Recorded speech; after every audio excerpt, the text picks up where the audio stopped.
So when I speak about David Goggins, I can't speak about David Goggins in a way that's just calm and cool. Because when I wake up, I know the journey that it takes for me to find my greatness. And it's hard. Nothing is easy. Nothing just like, oh, I wake up and I just do this or I do that, or it just, no, I watch people every day go through life and it's so easy. For me to be where I'm at today, it takes every bit of me. So when I speak about it, and as I get going here, you'll start seeing me, the tempo will rise, the passion will come out because I'm back there. I'm doing what I do every day to become a human being. And so nothing is easy. Like running is running. It sucks, but you have a choice to make. Do you want to sit down and go back to that guy you once were? No. So this is what it takes. It takes that misunderstanding of people, and they'll never get it because they were never David Goggins. So that is what it takes for me to do what I do. It may take you something differently. So for me, everything has to be in the studying. Everything has to be into this. Everything has to be in everywhere I am. It has to be there. Me, focused where I am. That's why you're my second podcast I've done since the book came out. I don't have time for that shit. Because if I want to be great, I'm not trying to maximize money or maximize people knowing me. I do these things because maybe someone out there will understand me and get it and say, I can grow from this guy. And others just won't. The biggest misunderstanding about David Goggins of all time, it's like whether you believe in God or not, I do.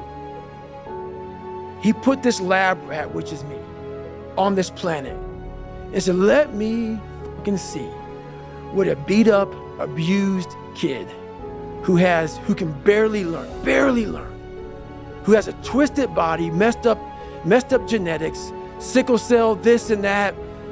Let me give him everything that pretty much disqualifies you from the military. But back then, it wasn't estrus. And let's put him in this and see what comes out of it.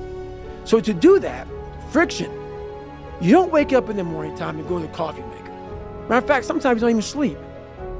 What it requires is when I'm at 2 o'clock it's 2 o'clock in the morning and my brain is thinking about a fucking drug.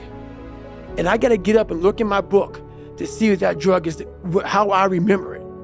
And this is every day of my fucking life. That's why when I train a fighter or I train someone, I'm like, you have no fucking idea how great you really are. Because you are using such minimal of what you have.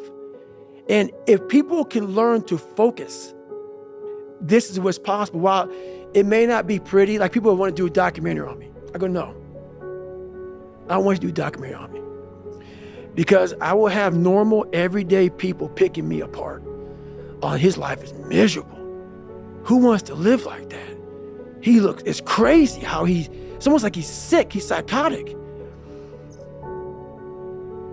The most frustrating thing in the world for me is when normal people judge a man like myself on what it really takes to extract greatness from nothing.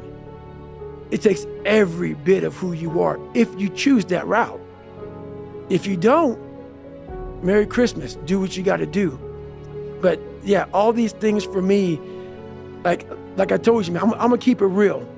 I'm not coming here to talk about perform without purpose. Because I go through, when I write these books, I try to dumb down David Goggins. How can I give normal people, and I'm normal, but I found something that most don't want to find. How can I speak to people and give them something from this crazy psychotic brain that I've developed? How can I give them that? So I sit down with Jennifer for years and write down perform without purpose, callous your mind, armor your mind, the cookie jar, the accountability mirror, that people can use in their lives. No. I'm glad it helps you, but the barbaric life that I live, that you have to live, the almost obsession that you must have to be great, you can't put that in the fucking book, bro. You can't put it in the book. You can't write about it. It has to be experienced. And you can't even, after you experience it, to write it in the book, it would seem like he needs to be locked up.